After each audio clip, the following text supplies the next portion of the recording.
বিসমিল্লাহির রহমানির রহিম। দর্শক বন্ধুরা, আজকে আমি আপনাদেরকে আমার বাগানের আম গাছগুলোর আপডেট দিব।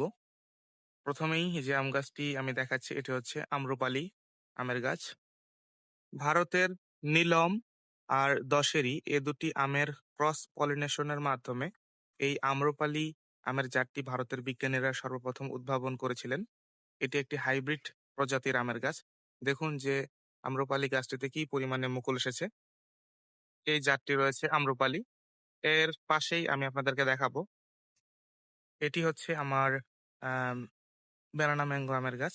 এই ব্যানানা ম্যাংগো আমের গাছটিতেও সেম একই অবস্থা। যে গাছের মুকুলগুলো মাটির দিকে নিম্নমুখী হচ্ছে। দেখুন যে কি পরিমাণে মুকুল এসেছে গাছটির। মুকুলগুলো ডালগুলো ধরে রাখতে পারতেছে না। ডালগুলো আমি অলরেডি বেঁধে দিয়েছি তার দিয়ে। কিন্তু কোনো কাজ হচ্ছে না। উম ধীরে, ধীরে নিচের দিকে মুকুলগুলো মানে ঝুঁকে পড়তেছে। এটি রয়েছে বানানা ম্যাংগো। এর পাশে যদি আমি আপনাদেরকে দেখাই, তাহলে এটা রয়েছে বাড়ি 4, বাড়িয়াম 4। এই যে বাড়ি 4 এ কি রকমের মুকুল এসেছে। আমার প্রত্যেকটি গাছেই মুকুল এসেছে। এরকম প্রায় ২০ থেকে ২৫ টি গাছ আমার কাছে আছে বাড়ির আশেপাশে লাগানো।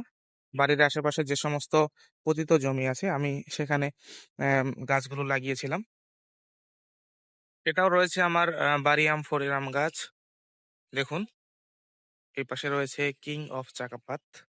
কিং অফ চাকাপাতের মুকুলগুলো লাল হয় এবং অত্যন্ত বড় হয়। প্রায় ১ হাত মুকুল হয়। দেখুন, এটা হচ্ছে কিং অফ চাকাপাত। এপাশে আরো আছে ২ থেকে ৩ টা। এটা হচ্ছে ব্যানানা ম্যাংগো। দেখুন মুকুলের প্রোডাকশন দেখুন যে কি পরিমাণে মুকুল এসেছে। এটা হচ্ছে থাই ব্যানানা ম্যাংগো। দেখুন ব্যানানা ম্যাংগোর মুকুলগুলো অত্যন্ত সতেজ এবং সব মুকুলগুলো প্রায় ফুটে গেছে। এগুলোতে পরাগায়ন চলতেছে। একটা জায়গা থেকে ৪ থেকে ৫ টা মুকুল লম্বা, লম্বা শুট বের হয়েছে। দেখুন সম্পূর্ণ গাছটির মধ্যেই মুকুল। প্রুনিং এর মাধ্যমে এই গাছগুলো অত্যন্ত খাটো রাখা হয়েছে এবং যেন স্প্রে করতে যেন সুবিধা হয় তার জন্য মূলত প্রুনিং এর মাধ্যমে গাছটি টোটাল ঝাঁকড়া এবং মাঝখানে গ্যাপ রাখা হয়েছে যেন পোকামাকড়ের উপদ্রব কম হয়। সূর্যালোক সরাসরি গাছের মিডিলে পৌঁছাতে পারে। এর পাশে আরেকটি রয়েছে ব্যানানা ম্যাংগো আমের গাছ।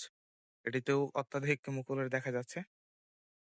এর পাশে ভিতরের দিকে যদি দেখাই, এখানে আরেকটি চাকাপাত আমের গাছ রয়েছে। যেটিতে পর্যাপ্ত সূর্যালোক পায় না বিধায় মুকুলগুলো আহ, নষ্ট হয়ে যাচ্ছে। দেখা যাক এই গাছটি এখান থেকে জায়গা পরিবর্তন করতে হবে। ওই পাশে আরেকটি ছোট আমের গাছ লাগিয়েছিলাম। এই পাশে দেখাই, এই জায়গায় এটি হচ্ছে উম কি আমের গাছ বলে এটাকে? এটি হচ্ছে মিস্ত্রিভোগ। মিস্ত্রিভোগ আমের চারা। এটাও আমি নিজ হাতে কলম করেছিলাম এই নিচের দিকে। এই জায়গায় কলম। এটি রয়েছে আমার গোপালভোগ আমের গাছ।